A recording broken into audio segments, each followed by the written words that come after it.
സുറുമയെഴുതും സുന്ദരിയോ നീ, കസവിനൊറിയും ഏഴഴകോ നീ. നമസ്കാരം. മീഡിയ വണ്ണിന്റെ എല്ലാ പ്രേക്ഷകർക്കും പെരുന്നാൾ ആശംസകൾ.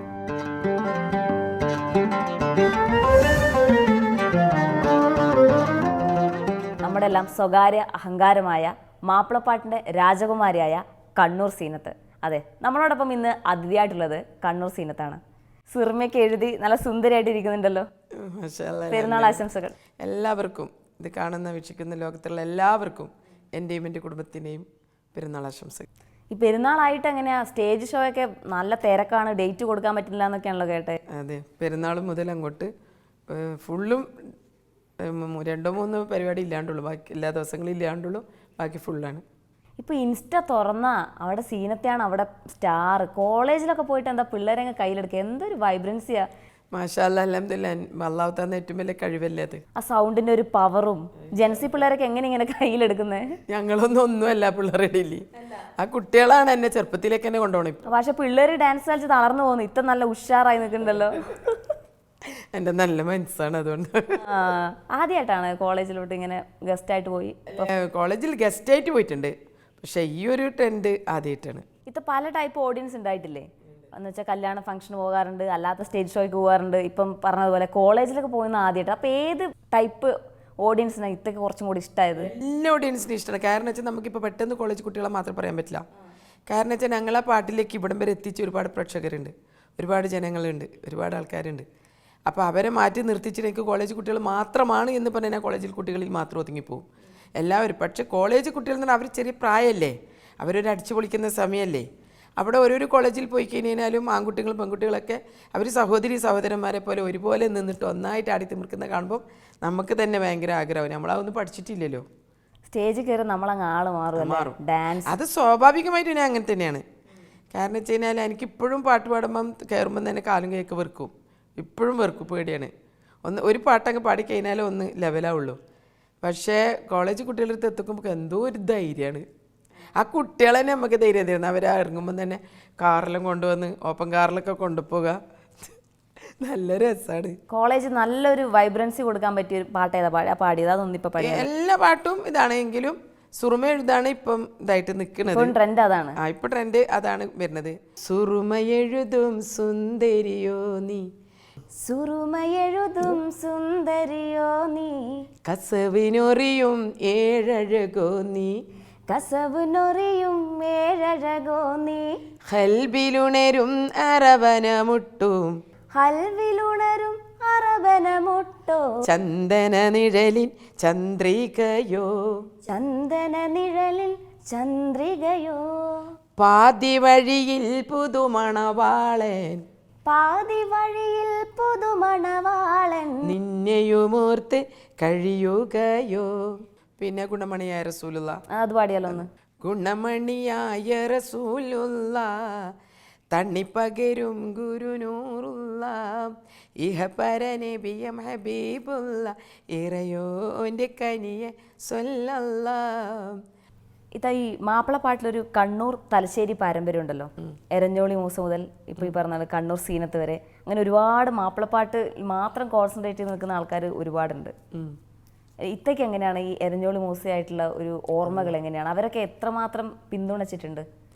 മൂസക്കാരേലും പറയാൻ പറ്റൂല.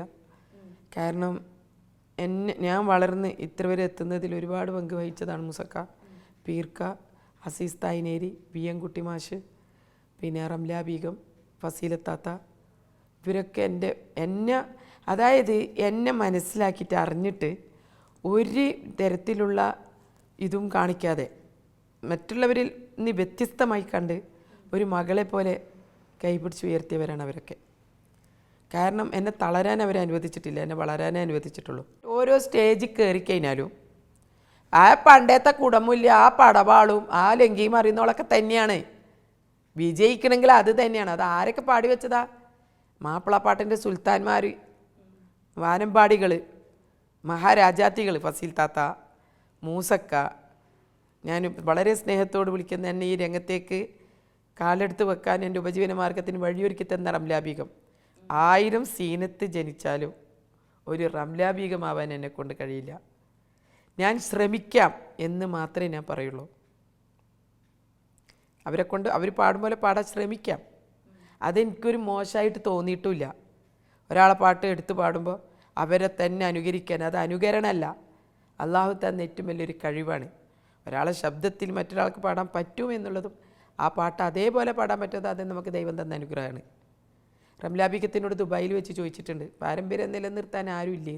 പാരമ്പര്യം നിലനിർത്തുന്ന മകളാണ് ഇതെന്ന് പറഞ്ഞ അതെല്ലാം എൻ്റെ ജീവിതത്തിലിട്ട് അവാർഡല്ലേ. മലക്കുൽ മൗത്തസിറായിൽ അണഞ്ഞിടും മുൻപേ ചലനമെൻ തടിയിൽ നിലച്ചിടും മുൻപേ പുണ്യനബീം തങ്ങളെ റൗള ശരീഫൊന്ന് കണ്ണിനു കാട്ടിടണേ ഇലാഹി എൻ കണ്ണിനു കാട്ടിടണേ. ഇത് ആയിഷ ബീഗം പാടിയതിന് ശേഷം പിന്നെ ഇതിൽ പാടുന്നത് ഞാനാണ്. ഇപ്പോഴാണ് ചിത്ര മേഡം പാടുന്ന കേട്ടത്.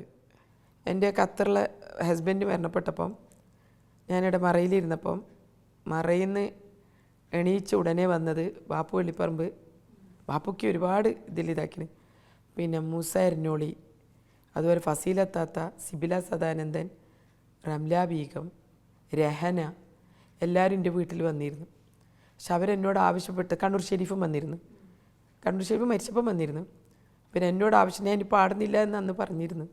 അവർ പറഞ്ഞു നിന്നെക്കൊണ്ട് പാടാതിരിക്കാൻ പറ്റില്ല, ഈ തുള്ളിച്ചാടി നടക്കുന്ന ഇതായി നടക്കുന്ന പശുവിനെ കെട്ടിയിട്ടല്ല എങ്ങനെ ഉണ്ടാവും, അതുപോലെ ആയിരിക്കും ഞാനെന്ന് പറഞ്ഞു. അവരാണ് എന്നെ ഇറക്കിയത്. മൂസക്കൊക്കെ ഒരുപാട് പങ്ക്, മൂസക്കന് സ്വന്തം മോളെപ്പോലെ കൊണ്ട് നടന്നാണ്. പിന്നെ എൻ്റെ എന്തെങ്കിലും കുരുത്തക്കട കണ്ട അടിക്കാനുള്ള സ്വാതന്ത്ര്യമുള്ള ആളാണ് മൂസക്ക. അടിക്കുകയും ചെയ്യും. വി എം കുട്ടി മാഷ് എനിക്ക് അടിയൊക്കെ കൊണ്ടിട്ടുണ്ട്. അസീസ് തൈനേരിൻ്റെ എന്നെ ഒരുപാട് അടിച്ചിന് അസീസ് തൈനേരി തല്ലീന്. പക്ഷെ ഞാൻ നന്നാവാൻ വേണ്ടിയിട്ടാണ്. അതുപോലെ തന്നെ എനിക്ക് ഒഴിച്ചുകൂടാൻ പറ്റാത്ത ഒരു ഫാമിലി ഈ രംഗത്ത് 30 വർഷങ്ങൾക്ക് മുമ്പ് പിന്നെ പാട്ട് കടന്നു വന്ന സമയത്ത് കാസർഗോഡ് ജില്ലയിലെ BH അബൂബക്കർ സിദ്ദീഖ് ഒരു ഫാമിലി. ഞാൻ എവിടെയൊക്കെ തളർന്നോ അവിടെയൊക്കെ എന്നെ വളർത്തിയെടുത്തത്. എനിക്ക് എന്തെല്ലാം അപരാധങ്ങളോ ഇതുണ്ടോ അതൊന്നും മൈൻഡാക്കണ്ട, നമ്മളൊന്നും ചെയ്തിട്ടില്ലെങ്കിൽ നമുക്കൊന്നിനും പേടിക്കണ്ട, നല്ല നിലയിൽ പാട്ടിൽ കൂടി മുന്നോട്ട് നല്ല ദീനി ഉള്ള കുടുംബമാണ്. അന്നും ഇന്നും എന്നും അവരെനിക്ക് സപ്പോർട്ടാണ്. അതേപോലെ തന്നെ എൻ്റെ മകളാണ് ഞാൻ കല്യാണം കഴിപ്പിച്ചിട്ട് അയച്ചത് ഇതേ BH അബൂബക്കർ സിദ്ദീഖിൻ്റെ ജ്യേഷ്ഠൻ്റെ മകനിക്കാണ്. കാരണം നമ്മൾ രണ്ടാളും മരിച്ചു പോയാലും കുടുംബ പാരമ്പര്യം നിലനിർത്താൻ വേണ്ടി. എൻ്റെ മകൾ കാസർഗോഡാണ്. എനിക്ക് ഏറ്റവും വലിയ സന്തോഷം എൻ്റെ മോൾ കാസർഗോഡ് കൊടുത്തോണ്ടാണ്. കാസർഗോഡുള്ളവരെന്ന് പറയുന്നത് ഈ പാട്ട് രംഗത്ത് വന്നപ്പോൾ എനിക്ക് ഏറ്റവും പ്രോത്സാഹനം തന്ന് എന്നെ ഒരു കണ്ണൂർ സീനത്താക്കി മാറ്റിയത് എൻ്റെ കാസർഗോഡ് ജില്ലക്കാരാണ്. അവരുടെ ഭാഷ, അവരുടെ സമീപനം, അവരുടെ സ്വഭാവം, അവരുടെ പ്രോത്സാഹനം ഇതൊക്കെയാണ്. അല്ലാതെ എൻ്റെ വീട്ടുകാരും ഒന്നുമല്ല, അവരൊക്കെ തന്നെയാണ്. ഇത്ത പാടിയതിൽ ഇത്തയ്ക്ക് ഏറ്റവും ഇഷ്ടപ്പെട്ട ഒരു 4-5 പാട്ട് ഏതൊക്കെയാ? എല്ലാ പാട്ടും ഇപ്പം നമ്മൾ റംലാനെ കുറിച്ച് പറയുന്നു. ഉസ്താദ്മാർ നമുക്ക് വയൽ പറയുന്നത് റംലാൻ വരും, റംലാന് നിങ്ങൾ നോമ്പെടുക്കണം, നിങ്ങൾ സക്കാത്ത് കൊടുക്കണം, സദക്ക കൊടുക്കണം, പിന്നെ നിങ്ങൾ നന്മ മാത്രം ചെയ്യണം, ഒന്നിന് 1000 കൂലിയുള്ള മാസമാണ്. ഞങ്ങളും പറയുന്നത് അത് തന്നെയാണ്. എന്ത് ഗുണമേറു മാസമല്ലോ റംലാൻ അതെന്നതോർക്കൂ, റംലാനിൽ നോമ്പ് നോൽക്കൽ ഫർളാണ് മുസൽമാനിൽ. അപ്പോൾ ഉസ്താദ് പറയുന്നത് ഒരു നന്മ ചെയ്ത ഒരുപാട് കൂലിയുണ്ട്. ഒരു നന്മ ചെയ്തിടുമ്പോൾ 1000 ഗുണങ്ങൾ കൈവന്നിടുന്നതോർക്കൂ, ഹൈറായ മാസം റമളാൻ, ഹൈറായ മാസം റമളാൻ. അപ്പോൾ ഉസ്താദ് അങ്ങനെ പറഞ്ഞു തരുമ്പോൾ നമ്മൾ പാട്ടാർ ഇങ്ങനെ പറഞ്ഞു കൊടുക്കും, പാട്ടിൽ കൂടി പറഞ്ഞു കൊടുക്കണം. രണ്ടാമതെന്ന് വെച്ച് കഴിഞ്ഞാൽ നമുക്ക് ഈ പാട്ടിലൊരു സംഗീതമുണ്ട്. അപ്പം ശ്രദ്ധ ഏറ്റവും കൂടുതൽ വരുന്നത് സംഗീതത്തിലേക്കാണ് എന്ന് വിചാരിച്ചിട്ട് മതപ്രസംഗം മോശമൊന്നുമല്ല, നമ്മളൊക്കെ മതപ്രസംഗം കേട്ടിട്ടാണ് വളർന്നത്. മാത്രമല്ല ഞാൻ മതാചാരപ്രകാരം നോക്കുകയാണെങ്കിൽ പണ്ടത്തെ കാലഘട്ടത്തിൽ കുറേ ചരിത്രങ്ങളുണ്ടല്ലോ, അത് ഞാൻ ഏറ്റവും കൂടുതൽ മനസ്സിലാക്കിയത് പാട്ടിൽ കൂടിയാണ്. പാടി ബിലാൽ എന്ന പൂങ്കുയിലെ പണ്ട് പാവനദീനിൻ തേനീശയിലെ ബിലാൽ റളിയല്ലാഹു അനുഭവിച്ച ചരിത്ര സംഭവമായ കഥകൾ അപ്പോൾ ബിലാൽ റളിയല്ലാഹു എന്തൊക്കെ അനുഭവിച്ചിട്ടുണ്ട് അതൊക്കെ ഞാൻ കണ്ടത് പാട്ടിൽ കൂടിയാണ്. അതുപോലെ തന്നെ ആയിഷ ബീബി റളിയല്ലാഹുവിന് അപവാദങ്ങളുണ്ടായത് സൂറത്ത് നൂറിലുണ്ട്, ഖുർആനിൽ തന്നെ ഉണ്ട്.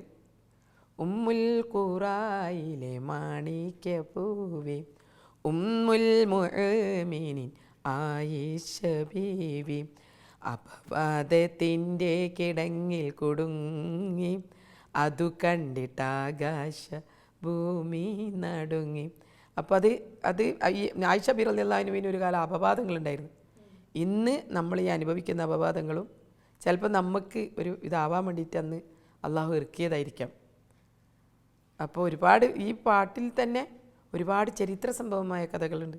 ഇപ്പോഴത്തെ കാലം എന്ന് വെച്ച് കഴിഞ്ഞാൽ ഇപ്പോഴത്തെ ന്യൂ ജനറേഷനെ കുറ്റം പറയണ്ട, അവരെ പാട്ട് ആസ്വദിക്കുന്ന ഒരുപാട് ആൾക്കാരുണ്ട്. എല്ലാ മാസവും തിരക്ക് പിടിച്ച് പാട്ടിൻ്റെ പിന്നാലെ ഓടി നിറച്ച് സ്റ്റേജ് ഷോ. ഒരു സമയം കഴിഞ്ഞപ്പോൾ പ്രായം കൂടുന്നതിനനുസരിച്ച് പരിപാടി കിട്ടാത്തതായിട്ടുള്ളൊരു ഫീല് തോന്നി. എനിക്ക് പ്രായം കൂടിയിട്ടില്ല, സമ്മതിക്കില്ല. ഞാൻ സമ്മതിക്കില്ല. എനിക്ക് 2 കാര്യം പേടിയുള്ളൂ, ഒന്ന് പ്രായം എന്നതും ഒന്ന് മരിക്കുന്നത്. ഇത് രണ്ടും സത്യമാണ്. എനിക്ക് പ്രായമില്ലല്ലോ, ഞാൻ ചെറിയ കുട്ടിയാണ്. നിങ്ങൾ എല്ലാവരും പറയണേ എനിക്ക് പ്രായമുണ്ട്. മറ്റുള്ളവർ പ്രായമുണ്ടെന്ന് അവർ പറഞ്ഞല്ലോ 64 വയസ്സാണെങ്കിലും പെണ്ണ് ഇപ്പോഴും പൊളിയാണ്. ന്യൂ ജനറേഷനൊക്കെ പിടിച്ചു നിൽക്കുന്നുണ്ടല്ലോ. അതാണ്. ഇത്ത ഒരുപാട് മാപ്പിളപ്പാട്ട് പാടിയിട്ടുണ്ട്. അതിനകത്ത് ഇത്ത ഏറ്റവും കൂടുതൽ പാടിയിട്ടുള്ളത് ആരുടെ മാപ്പിളപ്പാട്ടാ? അവരുടെ കൂടെയുള്ള ആ ഒന്നിച്ചുള്ള ഓർമ്മകൾ അതൊക്കെ എങ്ങനെ? അതിപ്പോൾ എനിക്ക് ഒരാളെ പറയാൻ പറ്റില്ല. എന്താ പറയുക, വിയൻകുട്ടി മാഷാണ് എൻ്റെ കഴിവിനെ മനസ്സിലാക്കിയിട്ട് എന്നെ പാട്ടിലേക്ക് ഇറക്കിയത്. അവിടുന്ന് ഞാൻ എത്തുന്ന അസീസ് തായിൻ്റെ എൻ്റെ ടീമിലാണ്. ഒരുപാട് കാലം അദ്ദേഹത്തിൻ്റെ സ്റ്റുഡിയോയിലും അദ്ദേഹത്തിൻ്റെ കൂടെ പ്രോഗ്രാമിന് ഞാൻ പോയിട്ടുണ്ട്. പിന്നെ ഞാൻ എത്തുന്നത് മൂസക്ക, അതിലിടയിൽ കൂടി മുസക്കാനും പീർക്കാനും പരിപാടിക്ക് പോകുന്നുണ്ട്. പിന്നെ വാപ്പു വെള്ളിപ്പറമ്പ്, അദ്ദേഹം ഒരുപാട് സ്റ്റേജുകൾ. ഞാനും ഷെറീഫും രഹനയും ബാപ്പുക്കാൻ്റെ ഒരു ടീമിലായിരുന്നു അന്ന്. അതിൽ നിന്നാണ് അവർ ചാനൽ മറ്റേ ജഡ്ജ്മെൻ്റ് ആയിട്ട് വന്നത്. അവിടെ നിന്നാണ് ഞാൻ അങ്ങോട്ട് ഒഴിഞ്ഞത്. പഴയ പാട്ട് ഇങ്ങനെ റീമിക്സ് ചെയ്ത് വേദികളിലൊക്കെ കേൾക്കാറുണ്ടോ പല രീതിയിൽ? അതൊക്കെ ഇപ്പം ഞാൻ പറയട്ടെ. അപ്പങ്ങളെമ്പാടും ചുട്ടമ്മായി, മരുമോനെ വീട്ടിൽ വിളിച്ചമ്മായി, അപ്പാടെ അപ്പങ്ങൾ ഓരോ തരം അരയിൽ ചുമന്ന് വരുന്നമ്മായി. അതിൻ്റെ ഇടയിൽ അപ്പങ്ങളെമ്പാടും ഒറ്റക്ക് ചുട്ടമ്മായി, അമ്മായി ചൂട്ടത് മരുമോനി, അമ്മായി കൊച്ചമ്മായി, അമ്മായിക്ക് ഭ്രാന്തായി നന്തല്ലോ മരുമോന്റെ പൊന്നമ്മായി കച്ചവടം പൊട്ടി അപ്പോൾ പട്ടായി. അതൊന്നല്ല, അത് എത്ര നല്ല ഇതിലാണ് ആ അപ്പങ്ങളെമ്പാടും ചുട്ടമ്മായിന്ന്. അരികലക്ക് ചുട്ടപ്പം അതിൽ വരും നെയ്യപ്പം, മധുരമുള്ള കലത്തപ്പം, മരങ്ക വരും ഇടിയപ്പം എന്നിൽ പറഞ്ഞിട്ട് അപ്പത്തിൻ്റെ പേരൊക്കെ വർണ്ണിക്കുമ്പോഴൊക്കെ ഒരു പ്രത്യേക സ്റ്റൈലല്ലേ. അപ്പോൾ അതിൻ്റെ ഇടയിൽ അമ്മായിക്ക് വട്ടായി പോയി കച്ചവടം പൊട്ടിന്നൊക്കെ പറയുന്നത് കേൾക്കുമ്പം തന്നെ ഓരോരാൾക്ക് ഓരോരോ ആരും നമ്മൾ കുറ്റം പറയണ്ട. അതാണ് ഒരു ട്രെൻഡ്, അത് ഇഷ്ടപ്പെടുന്നവരുണ്ട്.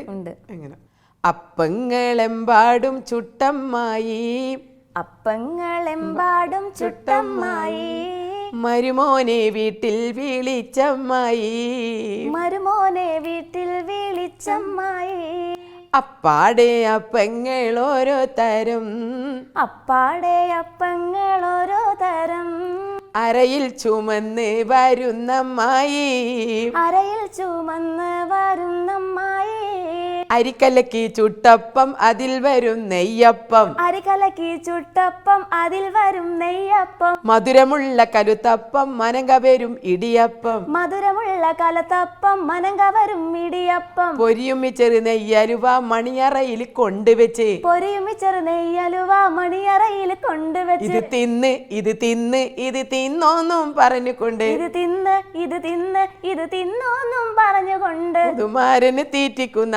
പൊന്നമ്മായി നമ്മുടെ പുന്നാരമായി.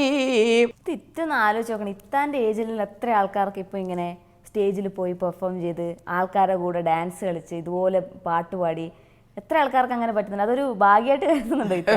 ഭാഗ്യമല്ലാണ്ട് അത് ഇപ്പം നിങ്ങൾക്ക് ചോദിക്കുമ്പോൾ തന്നെ അതിൻ്റെ എനിക്കൊരു ഭാഗ്യമുണ്ടല്ലോ. ഓർത്തഡോക്സ് ഫാമിലി ആയിരുന്നു അല്ലേ ആ പ്രായത്തിൽ നമ്മൾ ഈ ഫീൽഡിൽ ഇറങ്ങി? ആ സമയത്തൊക്കെ ഫീൽഡിൽ ഇറങ്ങിയപ്പോൾ ഭയങ്കര എന്താണ്, വീട്ടിൽ നിന്നൊക്കെ ഭയങ്കര പ്രയാസമായിരുന്നു. കാരണം ആരും അംഗീകരിക്കുന്നില്ല, സപ്പോർട്ട് ചെയ്തിട്ടില്ല. ഇല്ലില്ല. അതിപ്പോൾ ഇസ്ലാമിൽ പെണ്ണിൻ്റെ ശബ്ദം മേൽക്കൂര കേൾക്കാൻ പാടില്ല എന്നൊക്കെ പറയുന്നുണ്ടല്ലോ. പക്ഷെ ഇന്നത്തെ കാലഘട്ടത്തിൽ ഇനിയിപ്പോൾ ആര് കുറ്റം പറഞ്ഞാലും കുറവ് പറഞ്ഞാലും എന്ത് പറഞ്ഞാലും ഇന്നത്തെ കാലഘട്ടത്തിൽ അങ്ങനെ ജീവിക്കാൻ പറ്റില്ല. പിന്നെ എൻ്റെ ഉപജീവന മാർഗ്ഗമാണ് പാട്ട്. ഒരുപാട് ജീവിതത്തിൻ്റെ പ്രയാസം അനുഭവിച്ചപ്പോൾ നല്ല വസ്ത്രം ഇടണമെന്നും നല്ല ഭക്ഷണം കഴിക്കണമെന്നും നല്ലൊരു വീട്ടിൽ കിടന്നുറങ്ങണമെന്നും കാറിൽ യാത്ര ചെയ്യണമെന്ന് ഞാനും ആഗ്രഹിച്ചു. അതിലെൻ്റെ ഉപജീവന മാർഗ്ഗമായിട്ടാണ് ഞാൻ പാട്ട് ഏറ്റെടുത്തത്. സംഗതി എന്താണെന്നോ സംഗീതം എന്താണെന്നൊന്നും എനിക്കറിയില്ല. എൻ്റെ കുടുംബത്തിനെ പറയുകയാണെങ്കിൽ ഒരു മൂളിപ്പാട്ട് പോലും പാടിയ ഒരാൾ എൻ്റെ ഫാമിലിയിലില്ല. തീർത്തും മതാചാരപ്രകാരത്തിൽ നടത്തുന്നവരായിരുന്നു കാരണവന്മാർ. കാരണം അവർക്കൊന്നും ഒരിക്കലും ഉൾക്കൊള്ളാൻ പറ്റൂല. ഉപ്പാനെയോ കാരണവന്മാരെയോ ആരും പറഞ്ഞിട്ട് ഫലമില്ല. അവരുടെ ആ അന്നത്തെ ഇത് അങ്ങനെയാണ്. അപ്പോൾ അവരിൽ നിന്നും ഒരു പെണ്ണ് ഇങ്ങനെ നമ്മളെ കുടുംബത്തിൽ നമ്മളെ മരുമകൾ അല്ലെങ്കിൽ നമ്മളെ മകൾ ഇങ്ങനെ പുറത്തേക്ക് ഇറങ്ങി ആയിരക്കണക്കിന് ആൾക്കാരുടെ മുമ്പിൽ പോയിട്ട് പാട്ട് പാടാമെന്ന് പറയുന്നത് അത് അവർക്ക് അന്നത്തെ കാലഘട്ടത്തിൽ അതൊരു കുറവ് തന്നെയാണ്. പക്ഷേ എന്നെ സംബന്ധിച്ചിടത്തോളം എനിക്ക് നല്ല നിലയിൽ ജീവിക്കണം, എന്നെക്കൊണ്ട് ബുദ്ധിമുട്ടാൻ പറ്റൂല. അതായത് ഒരാളെ കൊണ്ട് പറയിപ്പിക്കേണ്ട, മോശം പറയിപ്പിക്കേണ്ട, ഒരാളുടെ അടുത്ത് ഒന്നിനും പോകണ്ട, ഒരാളെ ചതിക്കേണ്ട, വഞ്ചിക്കേണ്ട, നമ്മൾ അധ്വാനിച്ച് ജീവിക്കാം. ആ ഒരു പാട്ടാണ് ഇപ്പോൾ നമ്മൾ ഇന്ന് ഇവിടെ എത്തിച്ചത് അല്ലേ? ഇൻഷാ അല്ലാ. ഞാൻ ഇറങ്ങിയത് 18-19 വയസ്സിനാണ് ഞാൻ ആദ്യമായിട്ട് പാട്ടിന് ഇറങ്ങുന്നത്.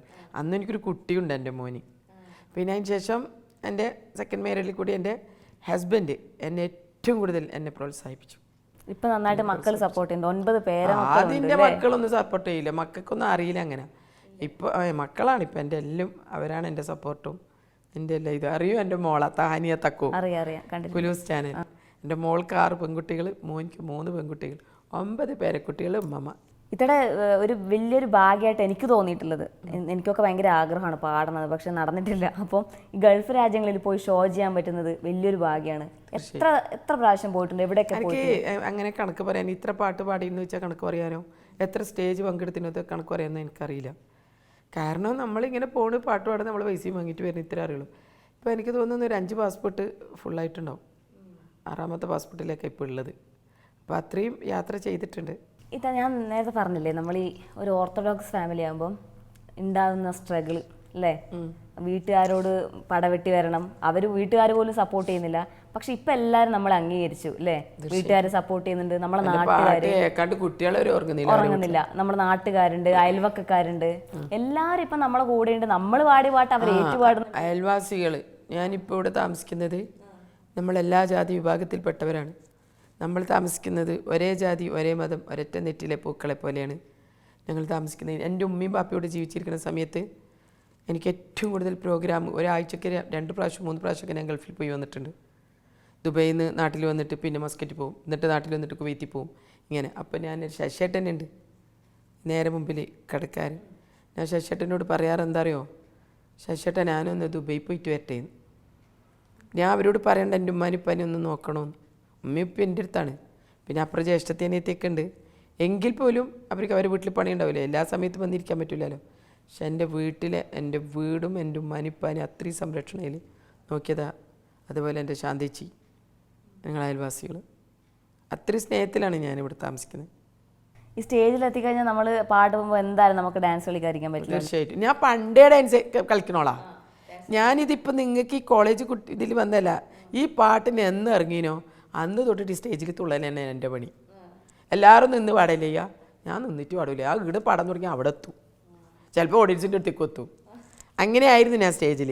അപ്പോൾ അതിനെതിരൊക്കെ എന്തെങ്കിലും മോശം കമൻസ് ഒക്കെ വരാറുണ്ടോ? പിന്നെ മോശം കമൻസ് വരുമ്പോഴല്ലേ നമ്മൾ വലിയ ആളാവണ്, നല്ലത് മാത്രം വന്ന. നമ്മൾ റിമി ടോമിയൊക്കെ കാണാറില്ലേ, ഒരു സ്റ്റേജ് പോയി കഴിഞ്ഞാൽ ഇളക്കി മറിച്ച് പോലെ ഒന്നും നമുക്കാവാൻ പറ്റൂല. കഴിഞ്ഞ ദിവസത്തെ വീഡിയോ എന്താണ്, അങ്ങനെയല്ല, പിള്ളേരൊക്കെ ഡാൻസ് കളിച്ച് അങ്ങ് തളർന്നു പോകുന്നു, ഇത്ത പിന്നെയും കളിക്കുന്നു. എന്നെ കുറേ കുട്ടികൾ ഇപ്പോൾ വലിയ ആളാക്കണം. മാഷാ അല്ലാ, അൽഹംദുലില്ലാ, അള്ളാഹുവിനെ സ്തുതി അറിയുന്നു. അതുകൊണ്ടല്ലേ ഇപ്പോൾ നിങ്ങളിപ്പോൾ എൻ്റെ അടുത്തേക്ക് എത്തിയത്. ഇത് ഈ തെരഞ്ഞെടുപ്പൊക്കെ അല്ലേ വരുന്നത്, ഇതൊക്കെ ഒരു രാഷ്ട്രീയം. കഴിഞ്ഞ തെരഞ്ഞെടുപ്പിന് ഒരുപാട് പാട്ട് പഠിക്കണം. അല്ല, ഇതൊക്കെ ഒരു രാഷ്ട്രീയം ഇല്ല, നമുക്ക് രാഷ്ട്രീയം പറ്റൂല. ഇല്ല, ഒരു കലാകാരിക്ക് ഒരു സാമൂഹിക പ്രതിബദ്ധത അത് വേണമല്ലോ, അതുണ്ടല്ലോ ഇത്തേക്ക്. തീർച്ചയായിട്ടും പറ്റുന്ന രീതിയിലൊക്കെ എല്ലാ കാര്യങ്ങളും ഇടപെടാറുണ്ട്. തീർച്ചയായിട്ടും പറ്റുന്നതാണെങ്കിൽ ഇടപെടും. അത് എനിക്ക് എന്തെങ്കിലും ബുദ്ധിമുട്ട് വരുന്നതാണെങ്കിൽ പതുക്കാർന്നു കഴിഞ്ഞു. ഇത് ഈ ഷോ ആയിട്ട് വിദേശത്തൊക്കെ ഒരുപാട് പോയിട്ടുണ്ട്. ആദ്യം പോയത് എവിടെയായിരുന്നു, അന്നത്തെ ഓർമ്മ എങ്ങനെയായിരുന്നു? അതൊന്നും പറയണ്ട മോളെ, ബഹ്റൈനിലാണ് പോയത്. ബഹ്റൈനിൽ പോയത് എന്നെ ആദ്യ ഷോ കൊണ്ട് പോയത് മൂസയ്ക്കും പീർക്കാണ്. ഇപ്പോഴും അതെ, ഗൾഫിലേക്ക് പോകുമ്പോൾ പർദ്ദയിലിട്ടിട്ടല്ലേ പോവാ. അപ്പം എന്നെ സാധാരണ ഇതിൽ നിൽക്കാൻ പറ്റില്ല, അറബി വന്നിട്ട് താൽ എന്ന് വിളിച്ചിട്ട് കൂട്ടിക്കൊണ്ട് പോകും. അപ്പം ഷാഫി, താജു ഇവരൊക്കെ ചിരിക്കും. അപ്പം ഞാൻ പറയും, ഞാൻ മലയാളിയാണ്, ഞാൻ അറബി അല്ല, നിങ്ങൾ അവിടെ, ഞാൻ മലയാളത്തിലും അറിയാം. താൽ യാല്ല താൽ തന്നെ കൂട്ടിക്കൊണ്ട് ഞാൻ അവിടെ പോയിട്ട് നിൽക്കും. ആദ്യം പോവില്ല, പെയ്യെ പോകും. നോക്കുമ്പോൾ യാ ഹൗല വലാ ഖുവത്ത ഇല്ലാ ബില്ലാ മലബാരി അവരായിരിക്കും അറബിയാണെന്ന്. ആദ്യത്തെ പോക്കിലും ബഹ്റൈനിൽ പോയപ്പോഴും ഇതന്നെ റംലാ ബീഗത്തിൻ്റെ പാട്ട് ഒരാളും പാടിയിട്ടില്ലല്ലോ ആ സമയത്ത്, ഞാനല്ലേ പാടിയിട്ടുള്ളൂ. അപ്പോൾ ആ പാട്ട് പാടുമ്പോൾ അന്ന് ഭയങ്കര ഒരു അനുഭവമാണ്. അന്ന് ഫസ്റ്റ് സ്റ്റേജിൽ പാടി ഏതായിരുന്നു? വമ്പൂറ്റി ഹംസ റളിയല്ലാഹു അതാണ് പാടിയത്. അത് പാടുമ്പോഴൊക്കെ എന്നെ ജനങ്ങൾ അതിൽ തന്നെ എന്നെ ഏറ്റെടുത്തു. പിന്നെ എന്നെ അവിടുന്നാണ് എന്നെ മമ്മി സ്വഞ്ചർ ഇബ്രാഹിം പെരുമ്പാവൂർ കാണുന്നത്. അങ്ങനെ അവരവിടെ വന്ന് അവരാണ് എന്നെ പുറലോകത്തേക്ക് എത്തിച്ചത്, റെക്കോർഡിങ് സ്റ്റുഡിയോയിലേക്ക്, എറണാകുളം ആലാപിലേക്ക്. അവിടുന്ന് എൻ്റെ റംലാ ബീഗത്തിൻ്റെ പാട്ടൊക്കെ എന്നെ കൊണ്ട് പാടിക്കുകയും അങ്ങനെ അവർ സീനത്ത് 1, 2, 3, 4 ഇങ്ങനെ ഒരുപാട് കാസറ്റുകൾ ഇറക്കിപ്പിച്ചു. പിന്നെ അവിടുന്ന് ഈസ്റ്റ് വെസ്റ്റ് വിജയേട്ടൻ അവർ കുറേ കാസറ്റുകളിൽ പാടി. പിന്നെ ബഹ്റൈന് ശേഷം പോയത് ഖത്തറിലേക്കാണ്. അപ്പോൾ ഖത്തറിലും ഭയങ്കര എന്താ പറയുക, ഈ ഗാലറിയിലൊക്കെ ഇരുന്ന് കാണൂലേ ബോൾ കളിക്കാൻ വേണ്ടി പോയാൽ, അങ്ങനെയൊന്നും അന്ന് കാണാൻ വരാം. കാരണം വെച്ചാൽ അന്നത്തെ ഒരു ഇതും ഇന്ന് എന്ന് പറഞ്ഞാൽ കയറുന്ന് 2 പാട്ട് പാടിയെങ്കിലായി, ഇല്ലെങ്കിൽ ഇല്ല. അന്ന് അങ്ങനെയല്ല, അന്ന് പാടുമ്പോൾ നല്ല രസമാണ്. ഇന്ന് എന്തിനോ വേണ്ടി ആർക്കോ വേണ്ടി പാടുന്ന പോലെ പാടിയിട്ടാണ് എല്ലാവരും ഓടുന്നത് കാണണത്. ഈ എം.എ. യൂസഫ് അലി സാറിനെ പറ്റി? ഞാനിവിടെ കൊറോണ സമയത്ത് ഈ വീടിൻ്റെ പുറത്ത് ഇരുന്നപ്പോൾ വളരെ ബുദ്ധിമുട്ടി പ്രയാസപ്പെട്ട്. കാരണം കൊറോണ ഒരുപാട് നാളുകളായി പാട്ടുമില്ല പ്രോഗ്രാമും ഇല്ലാതെ. എനിക്കാണെങ്കിൽ അങ്ങനെ ഒരു പ്രത്യേകിച്ചിട്ടൊരു ബാങ്ക് ബാലൻസ് കൂട്ടി വെക്കുന്നതോ അങ്ങനെ ഒരു സ്വഭാവം ഇല്ല. കിട്ടിയാലേ അതെങ്ങനെ ചിലവാക്കുക, ഇനിയിപ്പോൾ ആർക്കെങ്കിലും ബുദ്ധിമുട്ടൊന്നെങ്കിൽ അവരെ സഹായിക്കുക, അങ്ങനെയുള്ളൊരു മെൻറ്റാലിറ്റി ആയിരുന്നു. അത് സമയത്തൊന്നുമില്ല. എന്നുവെച്ചാൽ നമ്മൾ ഇത്ര നാളും എങ്ങനെ ജീവിച്ചോ അതിൽ നിന്നെല്ലാം നമ്മൾ ഭയങ്കര പിന്നോട്ടേക്ക് പോയി. അങ്ങനെ ഇരുന്നപ്പോൾ എനിക്ക് യൂസഫ് അലിഖാനെ കുറിച്ചിട്ട്, യൂസഫ് അലി സാഹിബിനെ കുറിച്ചൊരു പാട്ട് പാടണമെന്ന് തോന്നി. അപ്പം ഞാൻ ആദ്യം വിളിച്ചത് ബാപ്പു വെള്ളിപ്പറമ്പിനെയാണ്. ഇന്ന് കേരളത്തിലെ രചയിതാവിൽ ഏറ്റവും മികച്ച് നിൽക്കുന്നത് ബാപ്പു വെള്ളിപ്പറമ്പാണ്. അദ്ദേഹത്തിൻ്റെ വരികൾ പാടാത്ത ആരുമില്ല. അങ്ങനെ അവർ എനിക്കൊരു പാട്ട് എഴുതി വെച്ചപ്പോൾ ഞാൻ പറഞ്ഞു ഇത് പറ്റൂല, ഇത് എനിക്ക് മനസ്സിന് ഒരു തൃപ്തിയായിട്ടില്ല. അപ്പോൾ പിന്നെ രണ്ടാമത് ആദ്യം എഴുതിയിട്ട് അയച്ചു. അപ്പോൾ ആ പാട്ട് കിട്ടിയ പാടന് 4 വരിയാണ് അയക്കുന്നത്. ഇതും എടുത്തിട്ട് ഞാൻ നമ്മളെ കമറുദ്ദീൻ കേച്ചേരിൻ്റെ സ്റ്റുഡിയോയിലേക്ക് പാപ്പനശ്ശേരി പോയി. അപ്പം അപ്പം തന്നെ അവിടുന്ന് ആ പാട്ട് പിന്നെ എടുത്ത് പിന്നെ അവൻ തന്നെ വിളിച്ചു പറഞ്ഞ് 2 ആൾക്കാരെ വരുത്തിച്ച് വീഡിയോ ഒക്കെ എടുത്ത് അപ്പം അത് യൂസഫ് അലിഖാൻ്റെ കഥയിലേക്ക് എത്തി. പിന്നെ യൂസഫ് അലിഖ തന്നെ നേരിട്ട് വിളിച്ച് കുറേ സംസാരിച്ചു. യൂസഫ് അലിഖ പറഞ്ഞു, ഞാൻ കുട്ടികളെയും ഫാമിലി കുടുംബമൊക്കെ ചോദിച്ചു. ഞാൻ പറഞ്ഞു ഇങ്ങനെ അന്ന് എൻ്റെ മോൾക്ക് 5 കുട്ടികളാണ്, മോനിക്ക് 2. അതൊക്കെ പറഞ്ഞപ്പോൾ എന്നോടാണ് എന്തിനാ പേടിക്കണം, എനിക്ക് 3 പെൺകുട്ടികളാണ്. പിന്നെ പെൺമക്കളെ നമ്മളേറ്റവും ഐശ്വര്യം ഭാഗ്യമാണ്. സീനത്തിന് അള്ളാഹു നല്ലൊരു ശബ്ദം തന്നിട്ടില്ലേ, ഒരു കാരണവശാലും സീനത്ത് എവിടെയും ബുദ്ധിമുട്ടില്ല. ഇത്രയും ലോകം കണ്ട പരിചയമുള്ള ഒരു മനുഷ്യൻ്റെ നാവിൽ നിന്നും അത് കിട്ടുക പറയുന്നത് എൻ്റെ ജീവിതത്തിൽ കിട്ടിയ ഏറ്റവും വലിയ അവാർഡാണ്. അപ്പോൾ പിന്നെ അതിൽ വർത്താനം പറഞ്ഞ് കഴിഞ്ഞപ്പോൾ എന്നോട് എപ്പോൾ വേണമെങ്കിലും വിളിക്കാമെന്നൊക്കെ പറഞ്ഞു. പക്ഷെ ഞാൻ ഇതുവരെ വിളിക്കാക്കൊന്നും ചെയ്തിട്ടില്ല. എങ്കിലും എൻ്റെ കാര്യങ്ങളൊക്കെ അന്വേഷിച്ചറിയുന്നുണ്ട്. പിന്നെ അദ്ദേഹത്തിൻ്റെ ഒരു പേര് ഷാഹിദ് പറഞ്ഞിട്ട്, അവരിൽ എന്തെങ്കിലും ഉണ്ടെങ്കിൽ എന്നെ കോൺടാക്ട് ചെയ്യുന്ന അവരെയാണ്. കാര്യങ്ങൾക്ക് വേണ്ടിയിട്ടല്ല, സുഖവിവരങ്ങൾ അന്വേഷിക്കാനും ഇതിനും. പിന്നെ അതേപോലെ തന്നെ ഇപ്പോൾ അടുത്ത ദിവസം കാസർഗോഡ് വന്നിരുന്നു. അത് ഫോൺ വെക്കുമ്പോൾ എന്നോടൊരു കാര്യം പറഞ്ഞിരുന്നു, എൻ്റെ PA വിളിക്കുമെന്ന് പറഞ്ഞിരുന്നു. അങ്ങനെയാണ് എൻ്റെ അക്കൗണ്ട് നമ്പറും വീടിൻ്റെ അഡ്രസ്സൊക്കെ വാങ്ങി അക്കൗണ്ടിലേക്ക് എനിക്ക് പൈസ അയച്ചെന്നു, നല്ലൊരു എമൗണ്ട് അയച്ചെന്നു. പിന്നെ 3-4 പവൻ്റെ അടിപൊളി നല്ല മാല വീട്ടിൽ മാനേജർ അവരാരോ കൊണ്ടു തന്നു. 3-4 ആൾ വന്നിരുന്നു. മാഷാ അല്ലാഹ് അൽഹംദുലില്ലാഹ് ഒരു ഗായിക എന്നുള്ള നിലയിൽ എനിക്ക് കിട്ടാവുന്നതിൽ ഏറ്റവും വലിയൊരു ഭാഗ്യമാണത്. ഇപ്പോഴും അതിനുശേഷം എല്ലാ വർഷവും എനിക്ക് റമദാനിൽ 1 ലക്ഷം രൂപ എനിക്ക് അയച്ചു തരുമായിരുന്നു. ഈ പ്രാവശ്യം അത് ഡബിളാണ്, അധികം അയച്ചെന്നു. മാഷാ അല്ലാഹ് നമ്മുടെ മലയാളികളുടെ സ്വകാര്യ അഹങ്കാരമായ നമ്മുടെ യൂസഫ് അലിഖ, ഒന്നുമല്ല, ഒരു കടുകിൻ്റെ അത്ര പോലും ഇല്ല, എന്നിട്ടും നമ്മളോടൊക്കെ കാണിക്കുന്ന ആ സ്നേഹം, അദ്ദേഹം വളരെ വലിയ മനുഷ്യൻ, ഒന്നും പറയാൻ പറ്റില്ല. അദ്ദേഹത്തിന് പറഞ്ഞാൽ നമുക്ക് എന്താ പറയുക, വാക്കുകളുണ്ടാവില്ല, അത്രക്കും മഹാനാണ് അദ്ദേഹം. പിന്നെ എന്നെ സംബന്ധിച്ചിടത്തോളം അദ്ദേഹം പറഞ്ഞില്ല എപ്പോൾ വേണമെങ്കിലും എന്താ ആവശ്യമുണ്ടെങ്കിലും വിളിക്കുന്നതല്ല, എനിക്ക് എൻ്റെ മനസ്സിനുള്ളിലൊരു ധൈര്യം. ഈ ലോകത്ത് ഞാൻ എവിടെ എന്ത് പെട്ടുപോയാലും എന്ത് പ്രയാസപ്പെട്ടാലും എനിക്കൊരാൾ എവിടെ ഉണ്ട് വിളിക്കാൻ പറ്റേണ്ട ഒരു കുടുംബത്തിലെ കാരണം ഒരു ധൈര്യം എനിക്ക് എവിടെ ഉണ്ട് എന്നുള്ളൊരു തോന്നൽ എനിക്ക് എന്ന് യൂസഫ് അലിഖാനെ കുറിച്ചിട്ടുണ്ടാവാറുണ്ട്. 1-2 മാസം മുന്നേ കാസർഗോഡ് വന്നപ്പോൾ എന്നെ കണ്ടു, വേഗം എൻ്റെ അടുക്കിലേക്ക് വന്ന് എന്നോട് കാര്യങ്ങളൊക്കെ ചോദിച്ചറിഞ്ഞു, വിശേഷങ്ങളൊക്കെ അറിഞ്ഞു. ഒക്കെ എന്താ പറയുക എനിക്ക് അതെല്ലാം ഭയങ്കര അത്ഭുതമാണ്. പാട്ടുന്ന് രണ്ടുപേരും പാടിയാലോ? ഹാലിക്കായോനേ എന്നും കാത്തിട് അല്ലാ, എന്നും കാത്തിട് അല്ലാ, യൂസഫലിയോരേ എന്നും കാക്കണേ അല്ലാ.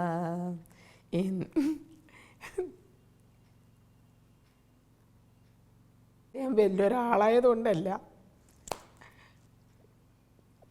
എൻ്റെ കുടുംബത്തിനോടൊപ്പം വളരെ ബുദ്ധിമുട്ടി നിൽക്കുന്ന ഒരു സമയത്ത് ഒരൊറ്റ പാട്ടിൽ കൂടി ഇന്നും എന്നെ ഓർമ്മിക്കുന്നു.